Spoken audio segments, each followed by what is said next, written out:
নিপুণ আক্তার উনি যে পাওয়ারে এই কাজটা করতেন, আমরা শিল্পীদের স্বার্থ রক্ষার জন্য, শিল্পী সমিতি টিকানোর জন্য, ওই একজনকে সরানোর জন্য আমরা সবার সাথে হাত মিলিয়ে, কাঁধে কাঁধ মিলিয়ে আমরা কাজ করেছি। সে ফেল করেও চেয়ারে বসতো, কারণ পাওয়ারে। আমরা অবশ্যই চেষ্টা করব আমাদের শিল্পীদেরকে বাঁচাতে।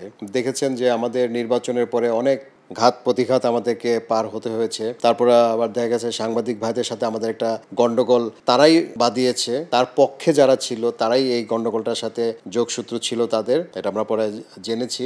এবং ওই গন্ডগোল থেকে আমাদেরকে সাংবাদিকরা বয়কট করেছে যাতে আমরা কোনো কাজ করতে না পারি, মানুষের কাছে আমাদেরকে ছোট করেছে। শিল্পী হিসাবে আমাদের যে অর্জন দর্শকদের কাছে, সেই অর্জনটাকে নষ্ট করেছে তারা আপনাদের মাধ্যমে। কারণ সাংবাদিক সবাই কিন্তু এক না, কিছু পক্ষ হয়ে যখন কাজ করছে তখন আমাদেরকে খারাপ বানিয়েছে। স্যান্ডেলিনা সো, রূপচর্চায় আভিজাত্য।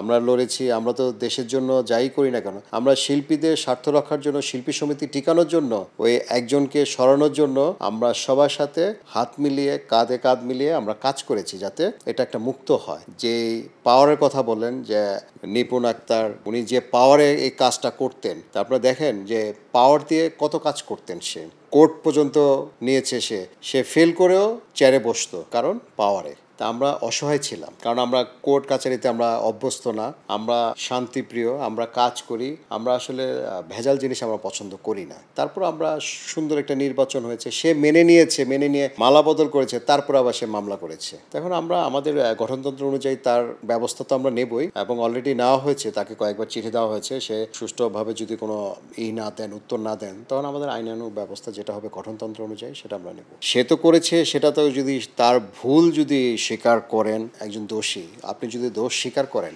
সেটা যদি আমার কমিটি মানে, সেটা হলো একটা।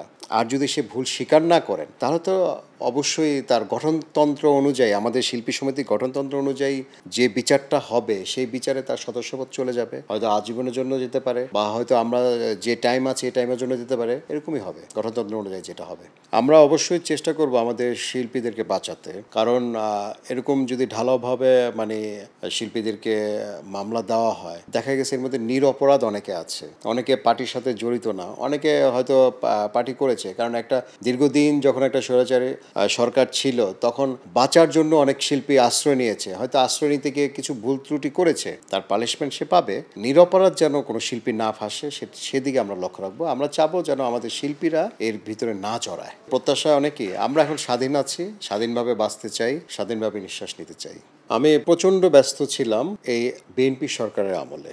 সেটা যখন ক্যারেক্টার গভর্নমেন্ট আসলো, তারপরে কিন্তু ধসটা নামলো, শুরু হলো। মানে প্রথম সেক্টরটা হলো আমাদের এখানে ধস নামে, সিনেমার লোক যায় না। তারপর যখন আওয়ামী লীগ ক্ষমতায় আসলো, তখন শুরু হলো যে ওই সরকার আমলে কারা কারা ব্যস্ত ছিল, তার মধ্যে আমার নামটা আসে। তা আমাদেরকে আস্তে আস্তে করে বসিয়ে দেওয়া হলো। তখন কি হলো, চামচামি যারা করে, যারা তেল মারতে পারে, তাদের কি হলো, জায়গায় আনা হলো। এই সরকারের আমলে যেটা হয়েছে, এমনভাবে তৈরি করেছে প্রতিটা সেক্টরে আপনি কোনো কথা বলতে পারবেন না। কথা বললে কি হবে, আইদার আপনাকে গুম করে ফেলবে, নয়তো আপনাকে কোথাও নিয়ে গায়েব করে ফেলবে, বা ওই যে এখন যেটা দেখি আমরা আয়না ঘর, সেখানে নিয়ে যাবে, বা আপনি কোনো পদে থাকলে আপনাকে পদত্যাগ করতে হবে জোর করে, এগুলো করেছে। যে কারণে এখন এই ছাত্রদের মাধ্যমে যে আমরা স্বাধীন বাংলা পেলাম, তাদের কারণে আজকে বাংলাদেশের মানুষ মুক্তভাবে কথা বলতে পারে, নিঃশ্বাস নিতে পারে। এটা শুধু আমি মনে হয় আমি না, পুরো বিশ্ব এরকম দেখেনি যে এই যে ছাত্রদের আন্দোলনে, ছাত্র যে এত শক্তিশালী, ছাত্ররা যে পারে না এরকম বলে কোনো শব্দ নেই। এর সাথে যে আমরা নিজেদের ইচ্ছে, আমাদের সবারই তো একটা জায়গা আছে, একটা ফ্যামিলি আছে।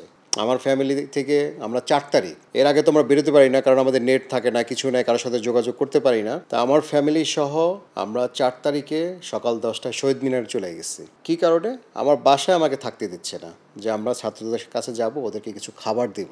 তা আমার ফ্যামিলি, আমার ওয়াইফ, আমার যারা আছে প্রায় 6-7 জন মিলে খুব কষ্টে হেঁটে, পায়ে হেঁটে, অটো রিক্সা এই করে একটা দোকান থেকে পানি দিচ্ছে না। আমরা যে পানি কিনে নিয়ে যাব, পানি বিক্রি করতেছে না। পানি বিক্রি করে নিলে ওই যে বিক্রি করবে তাকে উঠাই নিয়ে যাচ্ছে ছাত্রলীগের, তারপরে যুবলীগের ছেলেরা। কারণ পানি বিক্রি করে কাদেরকে দেবে? ছাত্রদের খাওয়াবে, এজন্য বিক্রি করছে না। তারপর আমরা ঢাকা হসপিটালের ওই পাশে কিছু দোকান আছে, ওইখান থেকে আমরা কিছু পানি কিনে নিয়ে গেলাম। পানি কিনে নিয়ে আমরা ওইখানে বিলি করলাম, খাবার, শুকনো খাবার, পানি এগুলো দিলাম, এতেই শান্তি। মানে আমার পরিবারে হলো যে এটাই মনে করো অনেক কিছু জয় করে ফেললো। তারপর খুব কষ্টে আবার বাসার দিকে আসছি, কারণ তখন বিভিন্ন লাইনের থেকে আওয়ামী লীগের ছেলেরা বের হয়ে মানে একাধারে মানে এমনভাবে অ্যাটাক করে, তখন তো আমরা দৌড়াতে পারবো, কিন্তু আমার সাথে যারা মেয়েরা আছে ওরা তো পারবে না। তো খুব কষ্টে ওদেরকে নিয়ে বাসায় আসছি সেবে। তারপর আমরা 5 তারিখে আমরা যখন দেখতে পেলাম যে পদত্যাগ করছে, এই যে যে আনন্দটা, এরপর সাথে সাথে বের হয়ে গেলাম পুরা ঢাকা শহর। আমরা সবাই তো গণভবনে দিয়ে গেছে, আমরা আর গণভবনের দিকে যাই নাই, কারণ দেখলাম গণভবন থেকে তো অনেকে, এটা আবার খুব আমার কাছেই লেগেছে যে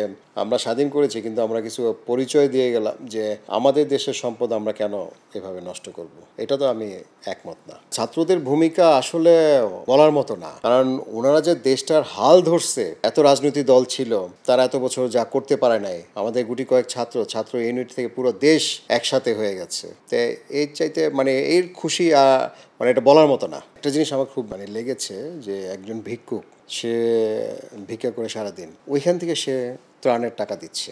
মানে এই যে দেয়ার যে ইচ্ছেটা, এটা কিন্তু তৈরি করলো ছাত্ররা। একটা যখন দেশ যখন স্বাধীন হয় তখন হয় কি সবার জায়গা থেকে সবাই যে কিছু না কিছু মানে দিতে পারছে বা সহযোগিতার হাত বাড়িয়েছে, এতে করে বোঝা যায় যে সবাই বিশ্বাস করছে ছাত্রদেরকে। তা আমাদের যেন দেশপ্রেম, আসলে এতদিন দেশপ্রেম ছিল না। স্বাধীন আমরা যে বলি স্বাধীন দেশ, এই দেশপ্রেম স্বাধীন হয়েছে বিশ্বাসের কারণে, কারণ ছাত্রদেরকে বিশ্বাস করে সবাই নেমেছে রাস্তায়। পাশাপাশি এখন বন্যাতে যারা মানে সবাই যেরকম আমরা যেভাবে সহযোগিতা করছি, বিশ্বাস থেকেই কিন্তু এটা করছি। সেই জায়গায় আমাদের দেশপ্রেমটাই হলো আমাদের সবচেয়ে বড়। আমাদের দেশটা একটু জায়গায় পৌঁছাক, মাত্র তো স্বাধীন হয়েছে, তার মধ্যে বন্যা, সব দিকে পরিস্থিতি ভালো না, সবার একটু সময় লাগবে।